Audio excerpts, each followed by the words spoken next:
नमस्कार, अपना उत्तराखंड में आप सबका स्वागत है। मैं हूं आपके साथ प्रीति सिंह। चलिए बुलेटिन की शुरुआत करते हैं और अब खबरों पर विस्तार से चर्चा करते हैं। सीएम त्रिवेंद्र सिंह रावत ने इंडियन आइडल में प्रतिभाग कर रहे चंपावत के पवनदीप राजन को कार्यक्रम में वोट कर समर्थन देने का आह्वान किया है। सीएम रावत ने एक वीडियो जारी करते हुए कहा है कि पवनदीप राजन ने अपनी गायकी के दम पर सभी देशवासियों के दिल में जगह बनाई है, इसलिए सभी प्रदेशवासी पवनदीप राजन को वोट करके शो का विजेता बनाए। सीएम त्रिवेंद्र सिंह रावत ने सिंगर पवनदीप राजन के उज्जवल भविष्य की कामना की।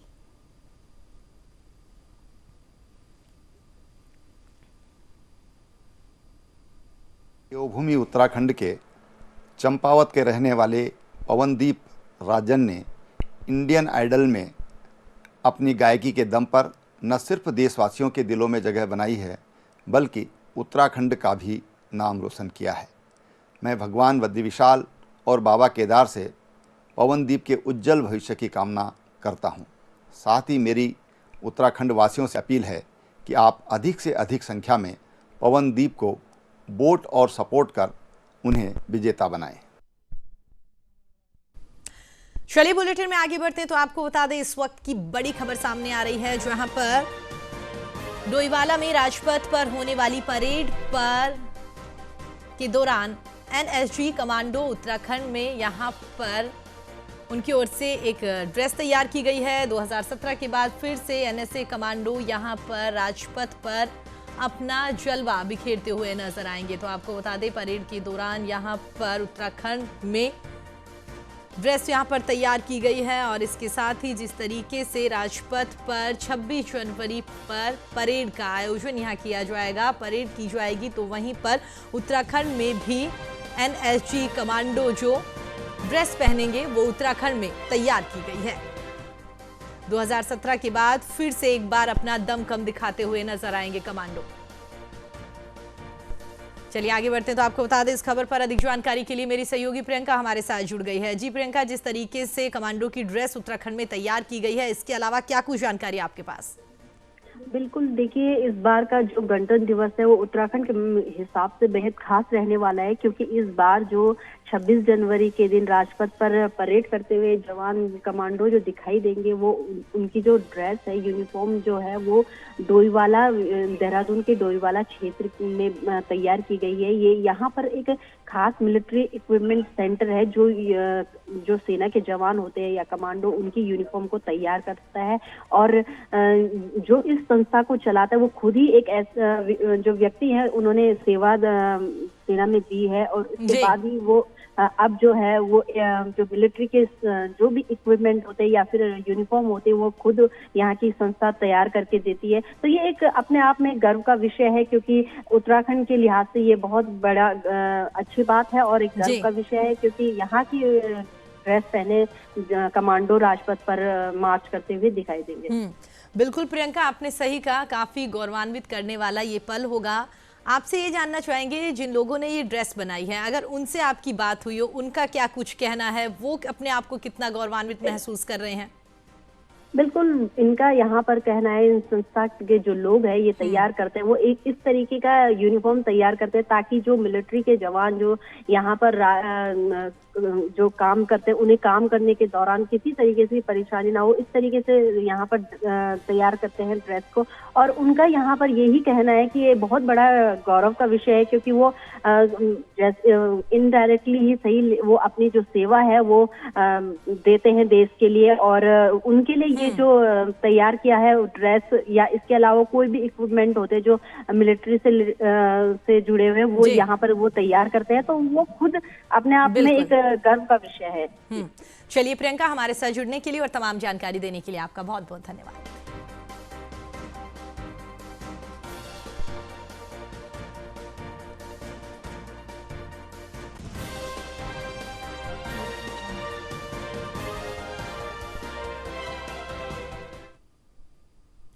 उत्तराखंड के चमोली में जिला रेड क्रॉस सोसाइटी और जिला आपदा प्रबंधन विभाग ने कोरोना में अच्छे कार्य करने वाले कोरोना वॉरियर्स को सम्मानित किया है।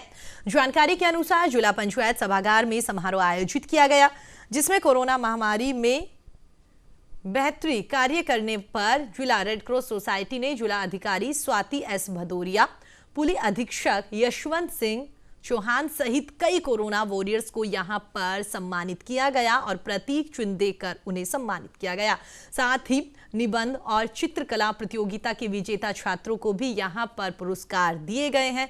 इस अवसर पर राज्य रेड क्रॉस सोसाइटी के चेयरमैन ने कहा है कि जिलाधिकारी के मार्ग निर्देशन में रेड क्रॉस सोसाइटी अच्छा काम कर रही है।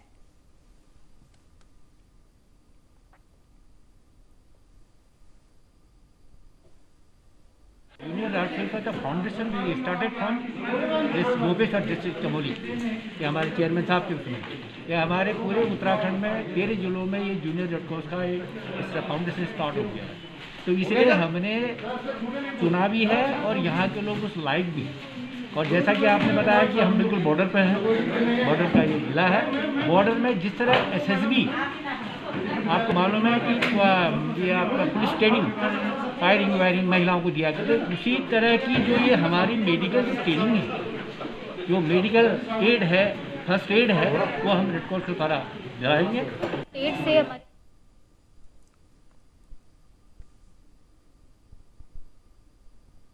तो आपको बता दें, रेड क्रॉस सोसाइटी की ओर से कार्यक्रम आयोजित किया गया और इस दौरान रेड क्रॉस सोसाइटी की ओर से जो भी कामकाज किए जा रहे हैं आमजन के लिए, उन सभी कामों की यहां पर सराहना की गई है। जिला पंचायत सभागार में रेड क्रॉस सोसाइटी की ओर से ये कार्यक्रम आयोजित किया गया। इस दौरान यहां पर कई प्रतियोगिताएं भी आयोजित की गई, जहां पर छात्रों ने बढ़ चढ़कर हिस्सा लिया और इस दौरान जो विजेता छात्र छात्राएं यहां पर रहे हैं उन्हें सम्मानित भी किया गया है। इसके साथ ही हम आपको ये भी बता दें कि जिस तरीके से रेड क्रॉस सोसाइटी की ओर से राज्य में तमाम कामकाज कराए जा रहे हैं, उन्हीं कार्यों की यहाँ पर सराहना की गई।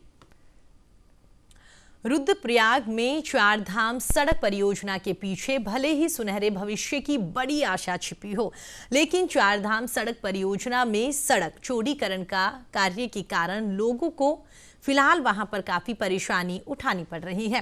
रुद्रप्रयाग तिलवाड़ा के बीच में फिलहाल कटिंग का कार्य चल रहा है।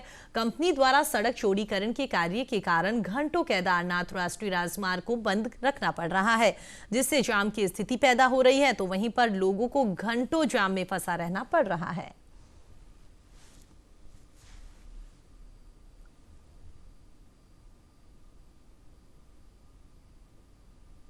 नहीं होना चाहिए 15 मिनट। अभी कितने देर रुकते हैं आप? अभी कभी तो 1 घंटा भी लग जाता है। ये तब दिक्कत है, किसी को कहीं जाना है तो ब्रांच रोड की गाड़ी पकड़नी है, वो नहीं मिलती है, ये है समस्या। लेकिन अगर जाम नहीं लगेगा तो रोड का काम भी नहीं होगा। हाँ, लेकिन सब लोगों का ध्यान रखना चाहिए, रोड भी बननी चाहिए और जो लोग जल्दी वाले हैं उनका भी ध्यान होना चाहिए। लक्सर क्षेत्र में लगातार बढ़ रहे नशे की कारोबार पर लगाम लगाने के लिए पुलिस रात दिन कार्यवाही कर रही है। पुलिस ने बीती रात ऐसी ही एक कार्रवाई को अंजाम दिया है। पुलिस ने गगदासपुर और हरचंदपुर गांव में छापा मारा है। दोनों जगहों से 35 लीटर अवैध कच्ची शराब और शराब बनाने के उपकरण यहां पर बरामद किए गए। साथ ही 2 लोगों को पुलिस की ओर से गिरफ्तार किया गया। फिलहाल पुलिस ने मामला दर्ज कर लिया है और जांच शुरू कर दी।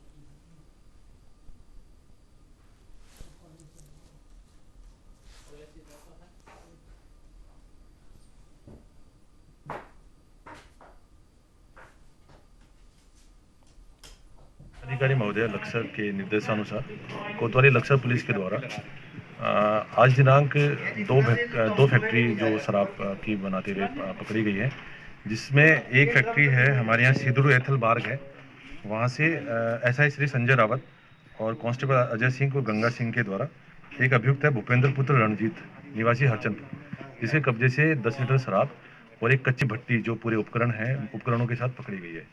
दूसरे क्रम में जो हमारे चौकी इंचार्ज हैं रायसी के ब्रजपाल सिंह जी, उनकी टीम और कांस्टेबल गोविंद और सुशील, इनके द्वारा एक पूरी मतलब डबल फैक्ट्री थी, उसके अंदर पूरे उपकरण जिस तरह से मुख्यमंत्री त्रिवेंद्र सिंह रावत ने राष्ट्रीय पर्यटन दिवस के अवसर पर प्रदेशवासियों को शुभकामनाएं दी। उन्होंने कहा कि एडवेंचर और वेलनेस टूरिज्म के जरिए राज्य को एक वैश्विक पर्यटन स्थल बनाना चाहते हैं। पर्यटन राज्य की तरक्की और रोजगार दोनों का आधार है। कोरोना काल में ये प्रभावित हुआ है। अब हम कोरोना से उभर रहे हैं और पर्यटन जल्द ही पहले से और अच्छी स्थिति में यहां पर देखने को मिलेगा। मुख्यमंत्री त्रिवेंद्र सिंह रावत ने कहा है कि 13 डिस्ट्रिक्ट 13 न्यू डेस्टिनेशन से नए पर्यटन केंद्रों का यहां पर विकास हो रहा है और राज्य में 2200 से अधिक होम स्टे पंजीकृत किए जा चुके हैं। उन्होंने कहा है कि रोड कनेक्टिविटी और हवाई कनेक्टिविटी के विस्तार से निश्चित रूप से राज्य के पर्यटन को यहां पर बढ़ावा मिलेगा।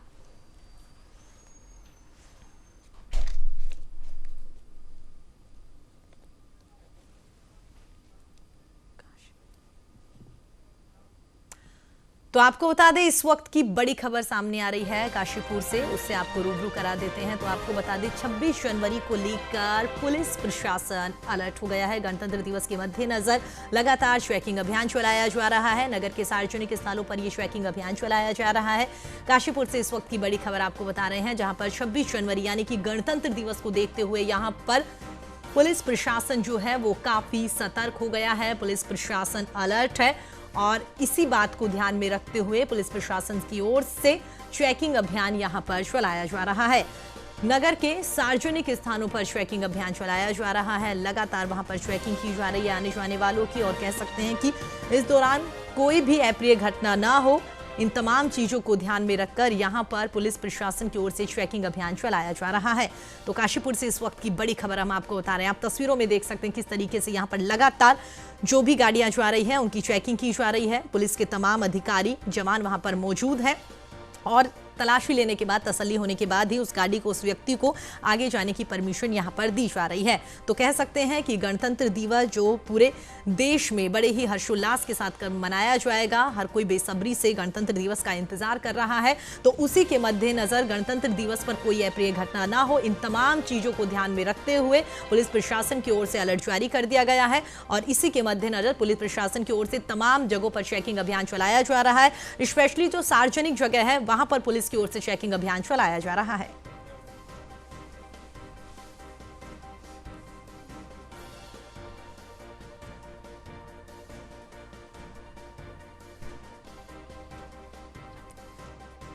चलिए आगे बढ़ते हैं। तो आपको बता दें इस खबर पर अधिक जानकारी के लिए मेरे सहयोगी रफीक हमारे साथ जुड़ गए हैं। जी रफीक, जानना चाहेंगे गणतंत्र दिवस को ध्यान में रखकर पुलिस प्रशासन की ओर से चेकिंग अभियान चलाया जा रहा है, क्या कुछ अपडेट आपके पास? बिल्कुल प्रीति, आपको बता दें कि काशीपुर में भी स्वतंत्रता दिवस पर्व को मनाने के लिए काशीपुर में तमाम प्रबंध कर लिए गए हैं। वहीं जहां शासनादेश और की तरफ से जिस तरीके से निर्देश मिले हैं, तो काशीपुर में गणतंत्र दिवस को सामान्य तौर से बनाने का इंतजाम सारे कर लिए गए हैं। और पुलिस प्रशासन की अगर बात करी जाए तो पुलिस ने जहां गणतंत्र दिवस पर्व को सुकून, इत्मीनान और सुरक्षा की दृष्टि से मनाए जाने के लिए तमाम चेकिंग अभियान चलाया। होटलों में और तमाम आसपास के ढाबों में चेकिंग अभियान चलाते हुए सुरक्षा की दृष्टि से सारी जांच पड़ताल कर ली गई है। और बताया ये जा रहा है कि काशीपुर में लगभग 9 बजे के आसपास पर्व को मनाया जाएगा और झंडा रोहण किया जाएगा। इसके पश्चात बताया ये भी जा रहा है कि उसके तत्पश्चात झंडा रोहण के बाद कारगिल योद्धाओं के परिजनों को जो है शाल उड़ा करके भी सम्मानित किया जाएगा और साथ साथ पर्व को शानदार तरीके से मनाने का प्रबंध कर लिए गए हैं। जी, इसके अलावा जो चेकिंग अभियान चलाया जा रहा है उसको लेकर क्या कुछ अपडेट है कि सिर्फ वाहनों की चेकिंग की जा रही है या फिर जो आम लोग क्रॉस कर रहे हैं सार्वजनिक जगहों पर ये चेकिंग अभियान चलाया जा रहा है, क्या कुछ गाइडलाइन वहां पर बनाई गई है? बिल्कुल प्रीति, आपको बता दूं कि अगर बात करी जाए स्वतंत्रता गणतंत्र दिवस की पर्व को मनाने के लिए चेकिंग अभियान की और सुरक्षा की, तो जिस तरीके से वरिष्ठ पुलिस अधीक्षक के दिशा निर्देश मिले हो, उन्होंने हिदायत दी है और सख्त रुख अपनाते हुए उन्होंने साफ हिदायत दी थी कि कहीं भी किसी तरीके की लापरवाही कोताही बर्दाश्त नहीं की जाएगी। इसको लेकर के काशीपुर पुलिस प्रशासन पूरी तरीके से सतर्क बना हुआ है और उसने आज और कल जिस तरीके से चेकिंग अभियान चलाया है, वाहनों की भी चेकिंग की गई है और तमाम जो है यहाँ रिहाइश इलाकों की भी जो संदिग्ध इलाके थे उनकी भी चेकिंग की गई है और होटलों की भी चेकिंग की गई है। चलिए रफ़ी, हमारे साथ जुड़ने के लिए और तमाम जानकारी देने के लिए आपका बहुत बहुत धन्यवाद। तो आपको बता दें, हमारे संवाददाता काशीपुर से रफ़ी खान हमारे साथ जुड़े हुए थे। उन्होंने बताया किस तरीके से 26 जनवरी यानी कि गणतंत्र दिवस समारोह को देखते हुए काशीपुर पुलिस काफी अलर्ट हो गई है और इसी बात को ध्यान में रखते हुए लगातार चेकिंग अभियान चलाया जा रहा है।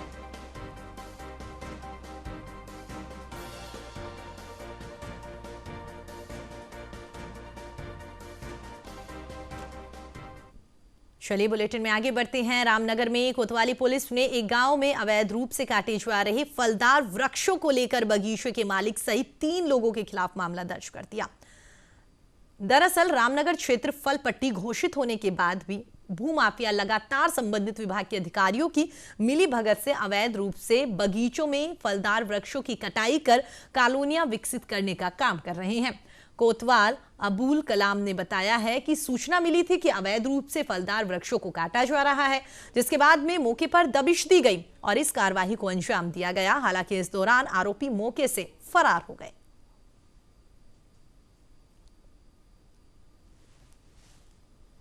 सूचना हम लोगों को मिली थी कि पुछड़ी में नीचे की ओर उधर नदी की साइड में कुछ लोगों के द्वारा कुछ पेड़ काटे गए हैं। इस सूचना पर मैं फोर्स के वहाँ पर हम लोग गए। वहाँ पर जाकर देखा तो कुछ पेड़ कटे हुए हैं, उनके अवशेष कुछ पड़े हैं, कुछ लकड़ियाँ पड़ी थी और कुछ उन्होंने वहाँ पर अवैध मलबा उनके ऊपर डाला हुआ था ढकने के लिए, ताकि पता ना चल पाए। उस संबंध में हमारे द्वारा मौके पर जाकर पूरी कार्रवाई की। लोगों के बयान नोट किए गए, किसका बगीचा है, कौन लोग काटने वाले थे। पूरी जानकारी के बाद मेरे द्वारा 3 लोगों के खिलाफ अभी FIR पंजीकृत कराई गई है। अब उसमें जांच होगी, जांच के बाद और जो तथ्य आएंगे बाकी सभी कार्रवाई इसके हिसाब से की जाएगी। करीब 15-20 पेड़ है जो अभी कटे हैं, बाकी सब वहाँ से मलबा हटा के JCB से और प्रॉपर उनकी। कुंभ मेले को लेकर SOP केंद्र सरकार ने जारी कर दी है, जिसमें कहा गया है कि बिना कोविड टेस्ट के कुंभ में एंट्री नहीं होगी। अब ऐसे में उत्तराखंड सरकार सभी राज्य सरकारों को एक पत्र जारी कर रही है, जिसमें केंद्र की गाइडलाइन के मुताबिक ही श्रद्धालुओं को आने की जानकारी देगी। वहीं पर प्रदेश के मुख्य सचिव ओम प्रकाश ने कहा है कि हरिद्वार कुंभ में कार्यरत कर्मचारियों, सुरक्षा कर्मियों और हरिद्वार के स्थानीय व्यापारियों के लिए कोविड-19 वैक्सीनेशन की व्यवस्था की जा रही है, जिसके लिए केंद्र से 2 लाख वैक्सीन की डिमांड की गई है। वहीं पर मुख्य सचिव का कहना है कि सरकार के माध्यम से सभी राज्यों के मुख्यमंत्री और मुख्य सचिव को कुंभ की गाइडलाइन को लेकर सूचना दी जा रही है और उनसे सहयोग की कामना यहां पर की जा रही है।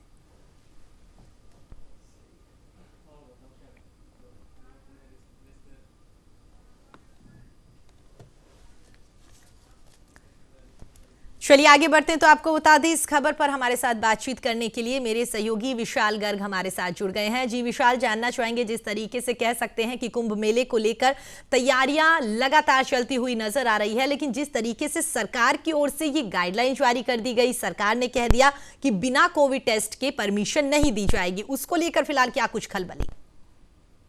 बिल्कुल प्रीति, मैं बताना चाहूंगा कि केंद्र सरकार ने SOP जारी कर दी है, जिसमें केंद्र सरकार की ओर से जो तमाम दिशा निर्देश हैं वो दिए गए हैं और इसी को लेकर यहाँ की जो सरकार है, राज्य सरकार ने लगभग 2 लाख वैक्सीन अतिरिक्त मंगाने की जो बात है वो कही है और ये अनुरोध किया है कि कृपया 2 लाख जो वैक्सीन है वो उत्तराखंड सरकार को प्रोवाइड कराए, क्योंकि जिस तरह से हम देख रहे हैं कि केंद्र सरकार ने जो SOP जारी की है उस SOP में ये है कि बिना वैक्सीनेशन दवाई के अगर कि कोई भी कर्मचारी जो है वो अपनी ड्यूटी नहीं करेगा। जो भी कर्मचारी या स्वास्थ्य कर्मचारी या पुलिस कर्मचारी जो भी होंगे ड्यूटी में तैनात, उनको वैक्सीनेशन लगाया जाएगा और उसी के बाद वो वहां पर ड्यूटी कर सकेंगे। इसी को लेकर के आज जो राज्य सरकार है इसने 2 लाख वैक्सीन की मांग की है और तमाम जो तैयारियां हैं वो जोरों शोरों से चल रही हैं। जी विशाल, जो कर्मचारी वहां काम कर रहे हैं उनके लिए सरकार की ओर से गाइडलाइन दी गई है या तमाम श्रद्धालु जो हैं उनके लिए भी बात कही गई है? बिल्कुल प्रीति, मैं बताना चाहूंगा कि जो श्रद्धालु हैं, श्रद्धालुओं के लिए भी गाइडलाइन जारी करी गई है। उसमें यह है कि जो भी श्रद्धालु आएंगे वो सबसे पहले तो अपना रजिस्ट्रेशन उत्तराखंड पोर्टल पर रजिस्टर कराएंगे और साथ ही अपनी जो कोविड-19 की नेगेटिव रिपोर्ट है वो अपने साथ लेकर के आएंगे। और इसी के बाद जो कुंभ में भी ये गाइडलाइन दी गई है कि कम से कम 6 मीटर की दूरी बना करके जो श्रद्धालु हैं वो रहेंगे। इस तरह की गाइडलाइन लगातार जो है वो सामने आ रही है। ठीक है, चलिए विशाल, हमारे साथ जुड़ने के लिए, तमाम जानकारी देने के लिए बहुत बहुत धन्यवाद। आगे बढ़ते हैं। आज राष्ट्रीय मतदाता दिवस है। खटीमा में राष्ट्रीय मतदाता दिवस मनाया गया। इस दौरान प्रशासन ने बुजुर्ग और युवा मतदाताओं को सम्मानित किया है। कार्यक्रम के दौरान खासकर युवाओं में पहली बार मतदाता बनने पर उत्साह देखने को मिला। मतदाता दिवस कार्यक्रम में पहुंचे तहसीलदार यूसुफ अली ने कहा है कि प्रशासन ने 80 साल से अधिक और 18 साल की उम्र के बाद मतदान करने वाले युवाओं को यहां सम्मानित किया।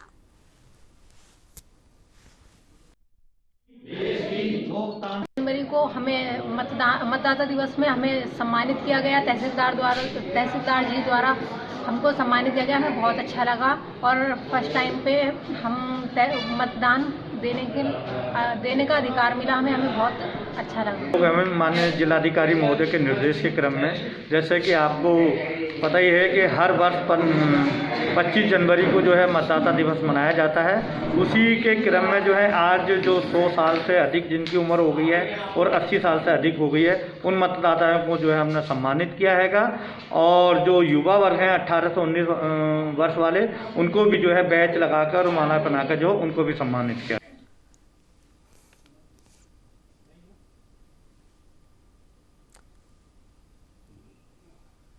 तो आपको बता दें, राष्ट्रीय मतदाता दिवस है आज और उसी के उपलक्ष्य में खटीमा में बुजुर्ग और युवा मतदाताओं को यहां पर सम्मानित किया गया। युवा मतदाताओं में इस दौरान काफी उत्साह भी देखने को मिला।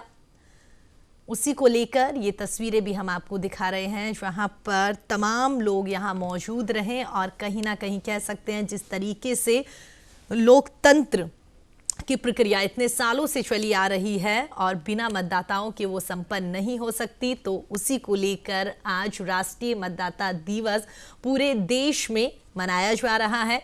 तमाम जगहों पर कई तरह के कार्यक्रम आयोजित किए जा रहे हैं। कुछ जगह ऐसी भी है जहां पर मतदाता को लेकर लोगों को जागरूक किया जा रहा है, उन्हें बताया जा रहा है। तो बहुत जगह ऐसी भी है जहां पर जो युवा मतदाता है, यानी कि जो अभी 18 साल के हुए हैं, पहली बार वोट करेंगे, उन्हें सम्मानित किया जा रहा है, उन्हें मतदान का महत्व बताया जा रहा है।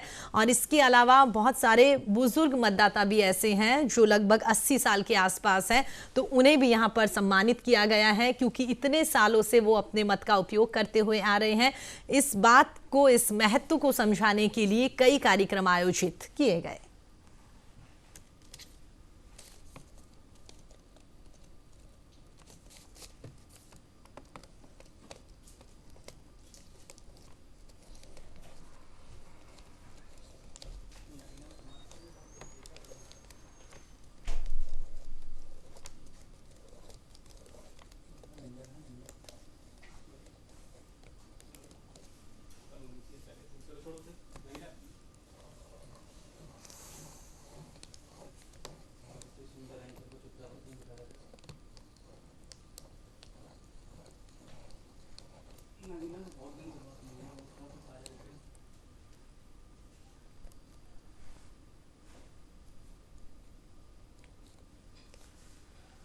तो खटीमा से ये तस्वीरें हम आपको दिखा रहे हैं जहां पर कार्यक्रम आयोजित किया गया। राष्ट्रीय मतदाता दिवस आज है और उसी के उपलक्ष्य में कई जगहों पर कार्यक्रम आयोजित किए गए।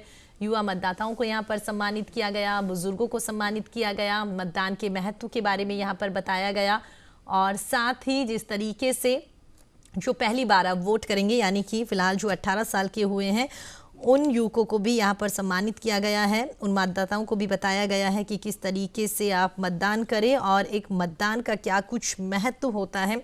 इन तमाम चीज़ों के बारे में वहाँ पर लोगों को जानकारी दी गई।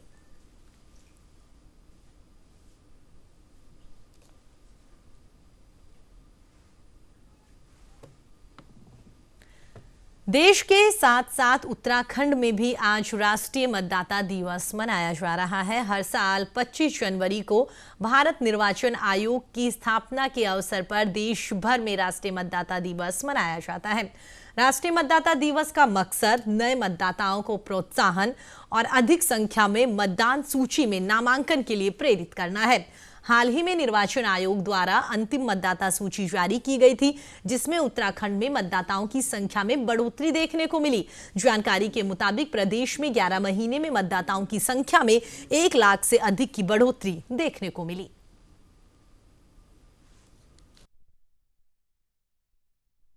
बढ़ना बहुत अच्छी बात है कि हमारे राज्य में लगभग 1 लाख तक नए मतदाता बने हैं और अब 80 लाख मतदाता हमारे राज्य में हो चुके हैं। और मैं कह सकता हूं कि अभी और काफ़ी गुंजाइश है, क्योंकि अभी भी वोटर लिस्ट में नाम जुड़े जा रहे हैं।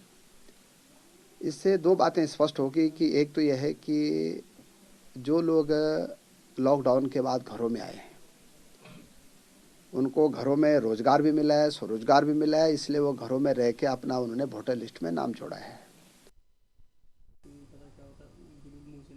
नैनीताल नगर पालिका में नगर में होने वाले विकास कार्यों को लेकर बोर्ड मीटिंग आयोजित की गई। बोर्ड मीटिंग में नगर पालिका के सभासद विकास कार्यों के समय पर पूरा न होने पर विफल पड़े।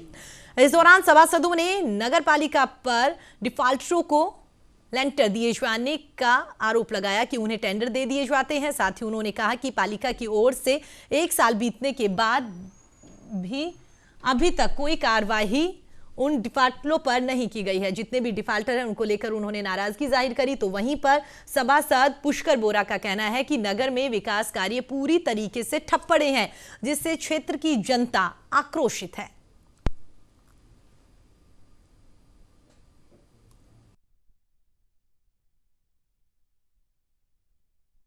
नहीं, इस तरह से डिफ़ाल्टर हमारे यहाँ से घोषित भी नहीं किए गए हैं, लेकिन ये कि इधर कोरोना की वजह से जो है जो टेंडर या कोटेशन में जो टाइमिंग लिमिट होती है वो लिमिट सभी की ख़त्म हो गई है और ये कोरोना की लेबर की दिक्कत है, इस वजह से काम बहुत डिले हुए हैं। अब धीरे धीरे स्थिति संभल रही है और इसको देखते हुए कि इनको बुला करके बैठ करके जल्दी सारे कार्य प्रगति पर ला करके खत्म करने के प्रयास किए थे। हमने बहुत टाइम बाद जे साहब से बहुत बार बोला कि बोर्ड की मीटिंग रखवाइए और काम करवाइए। क्षेत्र में ठेकेदार टेंडर ले रहा है और मगर काम नहीं कर रहा है। आखिर क्यों नहीं कर रहा है? तो हम जे साहब से बार पूछते हैं आखिर क्यों काम नहीं हो रहे हैं। टेंडर तो आपने ठेकेदार ने ले लिया है, उसने सब कुछ देख के लिया है, पर फिर भी काम क्यों नहीं कर रहा है? तो आज हम इनसे यही पूछ रहे हैं कि भाई आखिर ठेकेदार क्यों काम नहीं करना चाह रहा, अगर क्या रीजन है उसके। ठेकेदार टेंडर तो ले लेता है और हमारे क्षेत्र में काम नहीं हो पा रहे हैं। तो इसीलिए आज हम आए हुए थे। देखिए आपने जे साहब से बोला, अधिकारी साहब ने बोला है कि काम के लिए जल्द से जल्द अब जो ठेकेदार काम नहीं कर रहा है आखिर क्यों नहीं कर रहे हैं, उनसे भी उनके साथ मीटिंग करी जाए और काम जल्द से जल्द करवा जाए। आज इनसे हमने सख्त दे दिए हैं, अगर काम नहीं होंगी और बोर्ड मीटिंगें नहीं होंगी तो हम हड़ताल पे भी करेंगे।